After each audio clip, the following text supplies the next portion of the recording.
everyone, Amanda here. Thanks for joining me today. So today we're going to make a little mini paper bag journal. Either as a little standalone, a little thing to send somebody, something to send in Happy Mail, or to slip inside the journals or folios that you're making. So I've started with these little bags. Now if I can find the link of where I got these from, I got them on Amazon, I got heaps of them. Then I will. If you don't have a paper bag, use an envelope. You can adapt my idea with anything, okay? So these I'm going to, they're just over 6 by about 4 3/4. So I'm going to cut this bag to 6. The reason being that I'm cutting it down is because I'm using up 12 by 12 scrapbooking paper, so it's more economical if I can cut things no bigger than 6, otherwise it's wasteful on the paper, okay? So you don't have to cut them to 6, you can use the full length of it, do what you want. I'm cutting mine to 6, so that makes mine 6 by about 4 3/4, okay? So what I'm going to now do is just fold that in half, and that where we've just cut, we're going to use that as a pocket and not making the back a pocket. Okay, you could slice the back off and have a pocket at the front and the back. I'm not. Okay, up to you if you want to. So then what we're going to do is we're going to line the front with leftovers. Okay, scrapbooking paper, leftover digitals. One moment. Sorry about that, I had to answer the phone. So, yeah, so lay the front here with leftovers. Get your scrap box out. Use leftover book page, music paper, digital prints you've got left over. I'm using some scrapbooking paper. And this is, like I say, this is the reason that I've sized mine at 6. So that when I cut it, I'm going to get a minimum of 4 out of a 12 by 12 because that's 6. Yeah, okay, so we're going to stick this onto here. Now, the paper bag, if you're using a paper bag or an envelope, it might not be exactly straight or exactly flush. So lay your paper on, have a look, see if it needs a bit of a trim. I'm just going to give a little tiny trim of mine on one side and on the, I'll do it on the top and then I'm not spoiling my, and on the top. So I'm just taking a slither off to account for the fact that, you know, these are not going to be perfect. Let's have another look, and that's more or less fine. If you can leave a tiny little border all the way around, all the better, because I like to, when I'm, you know, if I'm using something like an envelope or a paper bag, I like to be able to see what it used to be, rather than hiding it all. I like, you know, which is why we're not going to cover the inside. I want people to know that it was a paper bag.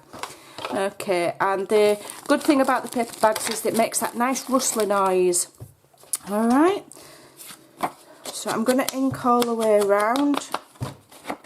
I've pre-done some stages and I've got completed samples to show you. I've done quite a few.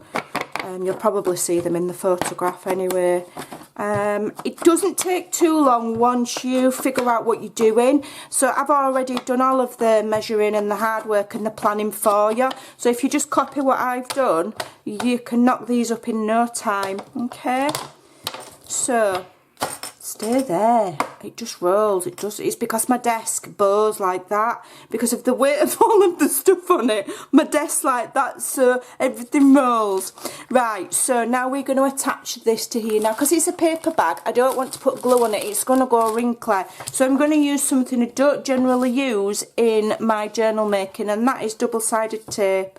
Like I say, I'm using it because I don't want this to go all wrinkly and soggy because it's only a little paper bag. Okay, now when you're using double-sided tape, because we may well want to sew, keep it away from the edges. Okay, so when you're adding it, just go in a bit, because you don't really want your needle going through that stickiness, because it'll bung it up and you'll end up with a oops, having to change your needle if you're sewing. Okay, so you want enough tape on to hold it to the bag, but stay away from the edges. Okay, and stay away from the middle because you're going to sew all the way down the middle. Alright, and it does make the needle drag if it's got something sticky there. But you don't have to, if you don't have a sewing machine, you don't have to sew it. I just think it makes it look pretty. Okay. Right, so that is, I've used double-sided tape there, okay. So, I really hate using double-sided tape. And the reason being, it's peeling the stuff off, isn't it? That drives me bonkers. Right, where's my little tool? Okay.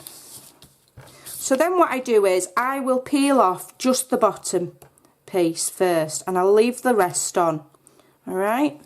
Because once you've stuck down with double-sided tape, you've no wiggle room, you've no time for error. So peel off just the bottom or just the top, whichever. And then whichever side's not sticky, or whichever side is sticky, keep that lifted up and away from the project. Alright, and line up where, you know, where it's not sticky, and use that to line up. Okay? And then use that to line up where it's not sticky. Then you can get it kind of straight, and then commit and press at the bottom. Then lift it back and peel away those. Okay. Now normally, you know, glue stick won't work on these because they're like for sweets or food or whatever. They've got a bit of a slipperiness to them, a bit of a wax. I don't know if it's a wax coating or whatever. You could use your glue stick, I suppose, if you're going to sew. I wouldn't want to try. I don't like glue stick at best of time. I find it sticky and icky. So I'm using my double-sided tape.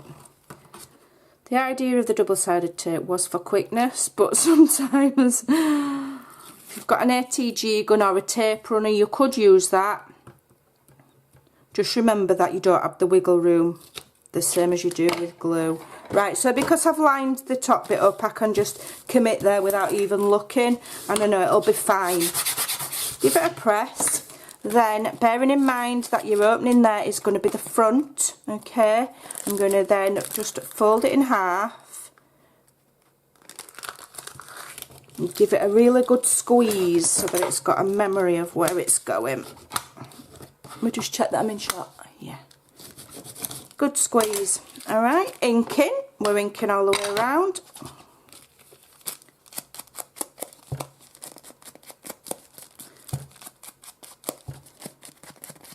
Great way to use up your scraps. Great little thing to send out in a little rack, like I say, or a little thank you, or if you've got customers for anything as a little gift. Right, so then what we're going to do is put some papers together. So the papers, whatever you use, I've just used scraps, leftover bits and bobs. So these measure roughly, no bigger than, okay, 6 by 4 3/4. They might actually need just trimming ever so slightly. So let me just... So obviously you just want them to fit inside. But yours might not be exactly the same size as mine. Mine should be 6 by 4 3/4. Okay, it's peeking out a right little bit. It don't really matter. In fact, I'm just going to leave it on this one. On my others, I did trim it, but I'll just leave it here. It doesn't matter. Okay, so what I've used, for example, I've added a doily because that's really pretty and small. Bit of music paper, bit of ledger paper, bit of lined, bit more music paper, and then these pieces are actually smaller because they were scraps. Okay, so they want to be at least 6 that way, I think. Yeah, and 4 3/4 that way if you're using these. Obviously, if you use an envelope or a different size bag, just adapt your sizes. Okay, yeah, and just pick anything. And it doesn't matter if some things are smaller. Okay, those pages are smaller, just don't have them obviously any bigger. Right, so I've got about, I think I've got about 8, the equivalent of 8 pages here. So 1, 2, 3, 4, 5, 6, 7, 8. So in essence, that's a little 32-page journal because you times it by 4. I think that's right. 8 4 is 32, or are they 36? My brain's gone now. I don't know. I'm going to have to check that on my calculator. Yeah, 32 hours, right, you know, and you just have that moment and you think you've forgotten your times tables. Right, so then what we're going to do is I'll take this to my sewing machine. I'll sew, I'll take the signature, so this is a signature, take that out first. Okay, we're going to sew from that corner there all the way down the bottom and down the side at the back and across the bottom, but not here. Okay, because obviously that's a pocket. We don't want to sew that shut. Then when we've done that, we're going to put our signature inside. Alright, now you can, at this stage, you can either hand sew that in, okay, with a 3-hole pamphlet stitch, which is super simple, or if you turn your speed down on your sewing machine and go carefully, you can sew that with your sewing machine. Alright, and you shouldn't have any problem, but turn your speed down, okay, so that you're not overwhelming or breaking your needle. And then, so here's one I made earlier to try and be a bit quicker. So then this is what you're going to end up with. So we've sewn all the way around, okay, all the way around. We've sewn the signature down the middle, and we've got ourselves a little journal, a little mini journal. So then we're going to put something in the pocket here. Alright, now I'm using the scrapbooking paper that the lovely Rachel Burkitt sent me, and in there was some little cut aparts. So I've got a little cut apart. You can use a little journaling card, you could cut up an index card, make your own out of a scrap of something and put a bit of stamping on it, or use one from a digital kit, and that just slips in there, okay? And then all you need to do then is decorate it. So here's how I've decorated mine. I've got these little decorative clips, which I think are cute. So I'm putting one of those on the top, like so. You can get little bulldog clips from the range. I've seen them in the pound shop. You can get these on Amazon. And these are very old. I've had these ages. These were from Stampin' Up. The ones from the range in the pound shop are a bit bigger, if you look. Or you could just put a paper clip with a bit of seam binding on, you know, just a normal paper clip like this. Don't matter. It's just ornamental. Okay, and then to decorate it, I'm going to, what am I using? I'm using up these little journaling cards that I've had sent, and I'm not worried that I'm covering up that lovely pattern because I've got some on the back. It doesn't really matter. Let's have a look what we're going to use. Quite like that one. We'll have that. And then all you do is just trim it to size. So, because I've done a few of these already, I kind of know what I'm doing. So I'm just going to trim. Yeah.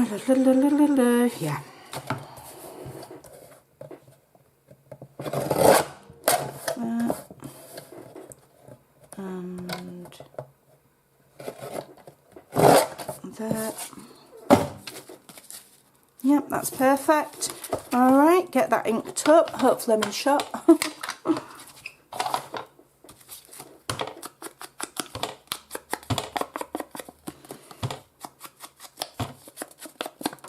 don't think this one's been inked all the way around.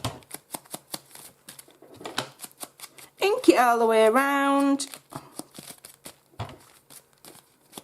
I hope you're all ready for Christmas. I probably will be completely ready by tomorrow, by the end of tomorrow, and then I'll just have bits of wrapping to do, which I always say I'm going to do it as I go.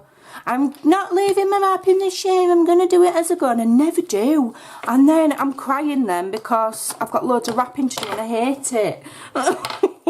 Hate it. Oh dear me. Right, so I'm just going to find some scraps really to decorate this with. Let's have a look. I thought I had some music paper scrappy bits somewhere. Here we go. What's this? This'll do. Here we are. Right, so I'm going to just collage a little bit with this and some music paper. So I want the music paper about that big. Not really thinking about it too much. Did think I might use that, but I'm not gonna. Alright.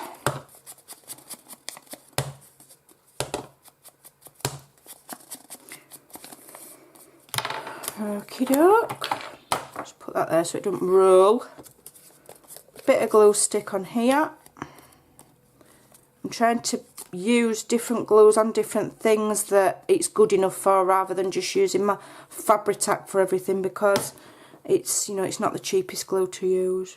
And it's not necessary to use it on everything. Right, so that's going to go there. Alrighty. And then I'm going to use a bit of a stronger PVA. And this won't wrinkle because it's nice, thick weight scrapbooking paper. And it's layered up on that bag now, so now it won't wrinkle.